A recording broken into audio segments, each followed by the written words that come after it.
Adam Schiff had barely begun speaking when the mood in the room changed instantly. The air went still, and for the first time that afternoon, Pam Bondi appeared to have nowhere left to retreat. There was no shouting, no dramatic display, no raised voices. What unfolded instead was precise, controlled, and methodical. The kind of questioning that turns a standard oversight hearing into a moment the entire country starts paying attention to. Schiff wasn't there to trade insults. He wasn't there to perform. He was there to put the record on display.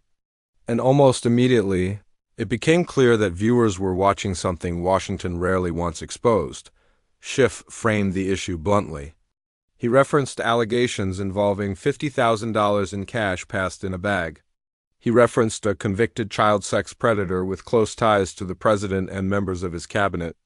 And he accused the Department of Justice of doing the exact opposite of what it claims to stand for. Instead of preventing partisan misuse of power, Schiff said, the department had engaged in openly political prosecutions at the president's direct urging. In his words, the DOJ had become President Trump's personal weapon, used to attack political enemies while shielding the president himself, his allies, and his associates. Schiff made clear that his questions would focus on two core issues: hiding the corrupt actions of friends and prioritizing the political targeting of opponents. He began with what he called shocking allegations of bribery and pay-to-play corruption. 2 weeks earlier, Schiff noted 4 major media outlets reported that Tom Homan, the president's top deportation official working inside the White House, accepted $50,000 in cash from undercover FBI agents in September 2024, according to those reports. Homan suggested he could help secure government contracts in exchange for money once he took office in a future Trump administration. Schiff emphasized that the exchange was reportedly recorded on tape. Instead of pursuing the case without fear or favoritism, Schiff said the Department of Justice and the FBI quietly shut the investigation down. After the story became public, a joint statement from the Deputy Attorney General and the FBI Director confirmed that the Trump administration had closed the case. Schiff then pointed to a statement from the White House press secretary, who flatly denied that Homan ever took the money and told reporters to get your facts straight. Schiff turned back to Bondi and said that was exactly why he was asking these questions. He wanted the facts clarified on the record. He asked directly whether the White House statement was true. Did Tom Homan take the money or not? Bondi responded by saying she was not in office and had not yet been confirmed when the matter was handled. Schiff followed up, noting that despite that, the Deputy Attorney General and FBI Director had stated there was no evidence of a crime. Bondi then accused Schiff of attempting to smear Homan by displaying his image. Schiff pushed back immediately. He explained that he was showing an interview Homan himself gave, where he was asked directly whether he accepted the $50,000. In that interview, Homan refused to answer the question. Schiff emphasized that point and returned to the central issue. He asked again, clearly and deliberately, did Tom Homan take the money? Bondi said she had already answered the question. Schiff calmly responded that he did not believe she had, and that if he had missed it, he wanted to hear the answer plainly. He asked once more, did he take the money? Bondi repeated that the events occurred before her confirmation. Schiff pressed further, asking whether she knew the answer now, sitting there as Attorney General. Bondi replied that all she knew was what the Deputy Attorney General and FBI Director had said, and she defended the White House press secretary as highly trustworthy. The exchange sharply escalated. Bondi shifted from defending her position to attacking Schiff personally. Referencing his past censure by Congress, Schiff attempted to redirect the conversation back to the facts, stating that personal attacks were irrelevant and that he was focused on the conduct of the department and its leadership. What viewers witnessed in that moment was more than a heated exchange. It was a breakdown. Schiff remained locked on the unanswered question. Bondi moved further into deflection and personal criticism. The contrast was stark. One side demanding clarity about alleged corruption at the highest levels, the other struggling to provide a direct response. And as the tension rose, it became clear this was no longer just about one investigation. It was about whether accountability still had a place inside the Justice Department, but what mattered most in that moment wasn't theatrics or partisan sparring. What mattered were the oversight questions. Schiff made that clear as he tried to reclaim regular order. He pointed out that his colleague had already asked a direct and legitimate question, and it still hadn't been answered. The committee wasn't interested in speeches or attacks. They wanted facts. Schiff reminded the room that Bondi had been asked whether she would support providing any video or audio recording, if it exists, showing Mr. Holman allegedly accepting $50,000 in bribe money from undercover FBI agents. The question was simple and precise. Would she support a request from the committee to release those tapes? Yes or no, Bondi deflected immediately, telling Schiff he could take the matter up with FBI Director Patel. Schiff pushed back. He reminded her that she was the Attorney General. This decision ultimately rested with her. Passing responsibility to someone else wasn't an answer. He repeated the question. Would she support the committee's request? Instead of responding directly, Bondi challenged Schiff, asking him what decisions were even hers to make. She accused him of trying to score a political gotcha against Tom Homan, whom she described as someone who had been fighting for the country on border issues since Donald Trump took office. Schiff tried again to regain control, asking for a regular order so he could finish his question. He made it clear he wasn't asking for commentary or deflection. He was asking whether the committee, and by extension the American people, would be allowed to see or hear the evidence if it exists. He stressed that this wasn't about politics. It was about transparency. Again, he asked plainly whether she would support releasing the tape instead of answering. Bondi pivoted to an unrelated demand, asking whether Schiff would apologize to Donald Trump. That moment underscored exactly what Schiff was trying to demonstrate. The question still hadn't been answered. So Schiff shifted gears. He explained that it might actually be useful for the public to hear, all in one place, what Bondi had refused to answer during the hearing. He began listing the questions one by one that were either ignored or met with personal attacks instead of facts. She had been asked whether she consulted career ethics lawyers, as she promised during her confirmation hearing, before approving the president's acceptance of a $400 million gift from Qatar. She refused to answer. She was asked what role she played or who played a role in flagging Trump's name in Epstein-related documents collected by the FBI. She refused to answer. She was asked directly whether Tom Homan kept the $50,000 in alleged bribe money. She refused to answer. She was asked whether Homan paid taxes on that money. Again, no answer. Schiff continued. She was asked whether career prosecutors found insufficient evidence to charge James Comey. She refused to answer. She was asked how military strikes on boats in the Caribbean were legally justified. She refused to answer. She was asked whether she discussed indicting James Comey with the president. She refused to answer. She was asked whether she approved the firing of antitrust lawyers who opposed the Hewlett-Packard merger. She refused to answer. The list went on. She was asked whether she supported a restoration fund related to the January 6th attack on the Capitol. She refused to answer. She was asked whether career prosecutors were being fired simply because they worked on January 6th investigations. She refused to answer that. TSWLL. By the end of Schiff's summary, the pattern was unmistakable. These weren't obscure questions. They weren't hypothetical scenarios. They were direct oversight inquiries tied to ethics, corruption, abuse of power, and the rule of law. And time after time, the answers never came. What viewers were left with wasn't clarity. It was a record of silence, deflection, and unanswered accountability at the highest level. You were asked by my colleague from California a basic question: do government officials, including immigration officials, have to follow court orders? And you wouldn't even answer that. Schiff reminded the room what this was supposed to be: an oversight hearing, not a shouting match, not a campaign speech. Oversight. As Bondi tried to interrupt, Schiff asked for regular order. He said she could attack him later, just as she had attacked nearly every member of the committee throughout the day, including the former president. He noted that the attacks were predictable, rehearsed, and beside the point. What mattered were the answers that never came. Schiff repeated why this hearing mattered. It came immediately after the president publicly called for the indictment of one of his political enemies. It followed reports that a senior administration official allegedly accepted $50,000 in cash in a bag, and that the Justice Department made the investigation quietly disappear. It came at a moment when dozens of career prosecutors were fired simply because they worked on cases tied to the former president.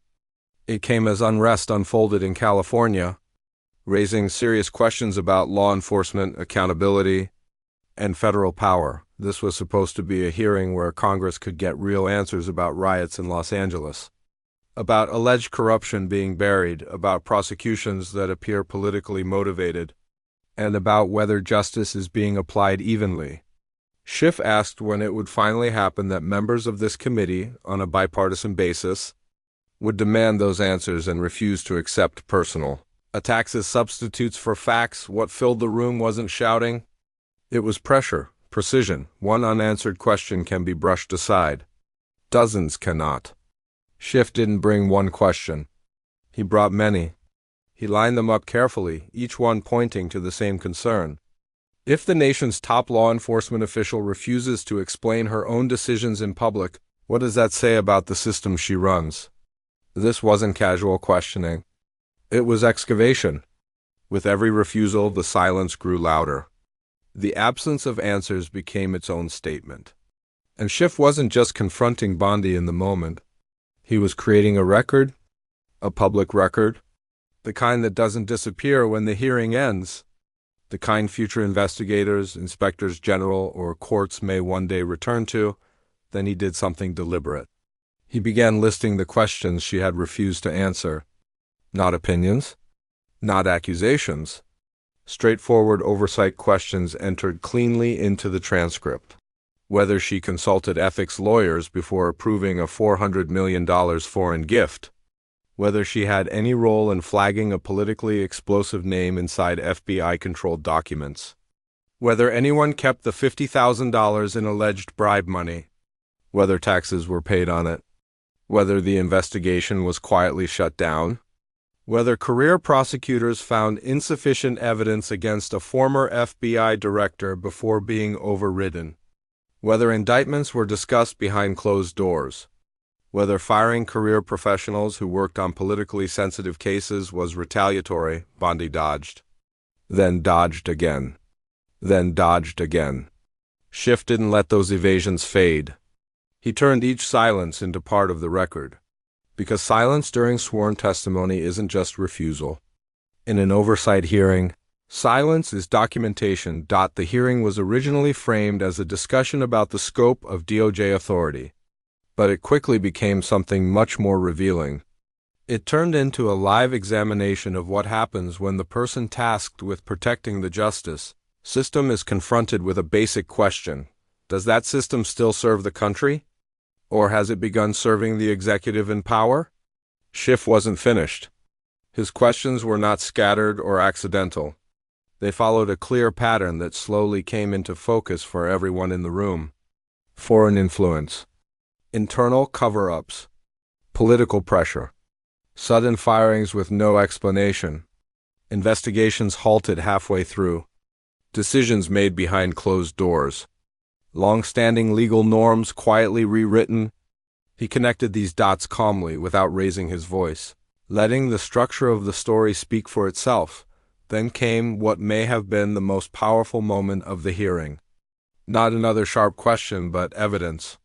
Schiff entered documents into the official record that many members of the public had never seen tied together before. And the atmosphere shifted instantly. First, letters signed by more than 1,000 former Justice Department officials. These weren't activists or politicians.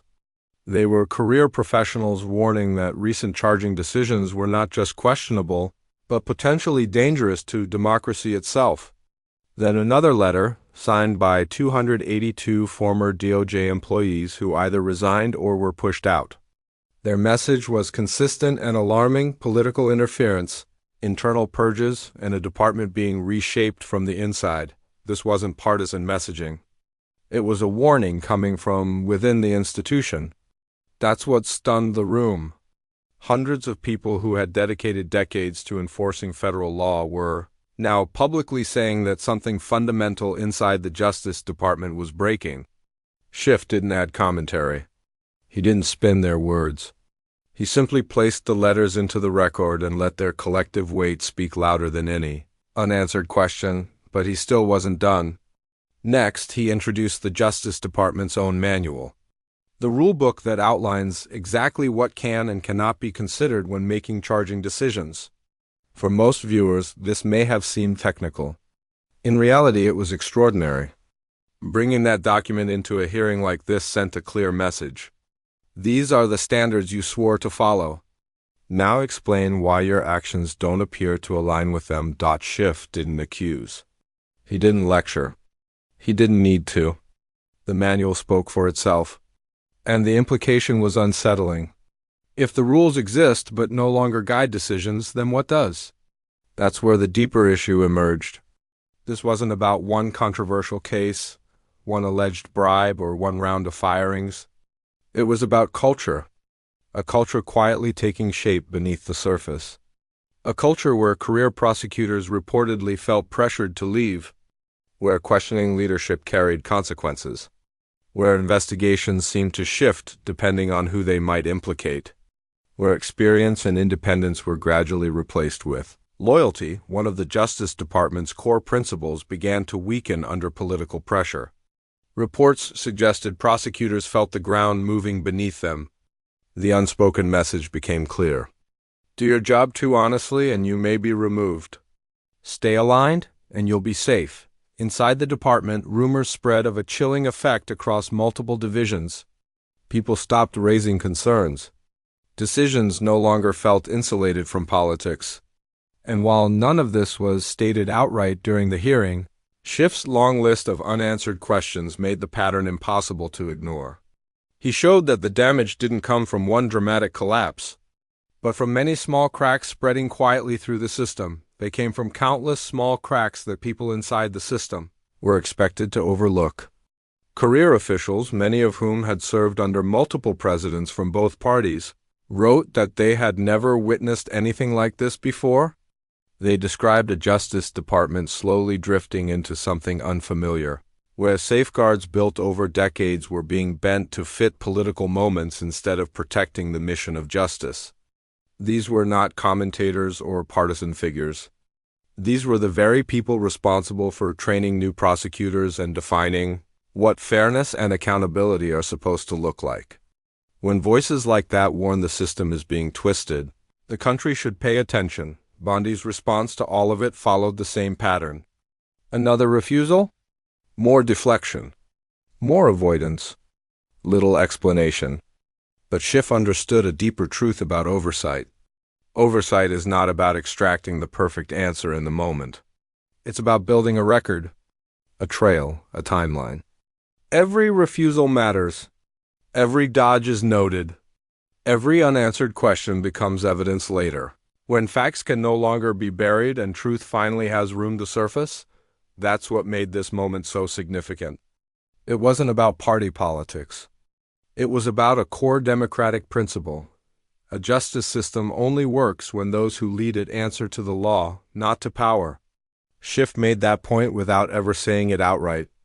If the Attorney General refuses to answer basic questions in public, what decisions are being made behind closed doors? That is why this hearing mattered.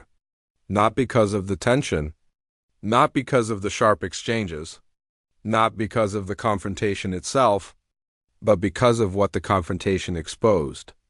A department under strain, leadership unwilling to explain its actions, and a culture increasingly shaped by fear rather than integrity. For anyone watching, the message was unmistakable. Oversight is not entertainment. It exists for accountability.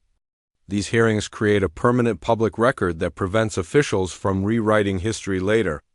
They show how decisions are made, who makes them, and who refuses to take responsibility for them. They bring into the open what powerful people hoped would remain hidden if you watched Schiff ask question after question and heard nothing but silence in response. Then you saw the reality for yourself. When officials stop answering, democracy starts to fail. When transparency disappears, institutions lose legitimacy. And when justice becomes selective, everything built on top of it becomes unstable. But the fact that these questions were asked publicly and entered into the official record means this story is far from over. This hearing was not the final chapter. It was the start of documentation. And documentation is what makes accountability possible when political winds change and truth becomes harder to suppress. That's why moments like this shouldn't fade away. They should be revisited, studied, and remembered. Because the strength of a democracy isn't measured by how loudly leaders speak, but by how often they are willing to answer. If this breakdown helped you understand what really happened in that room, and if you want deeper analysis of moments others avoid, stay connected. Like the video, subscribe to the channel, and turn on notifications so you don't miss what comes next. This story isn't finished, and the next chapter may reveal even more.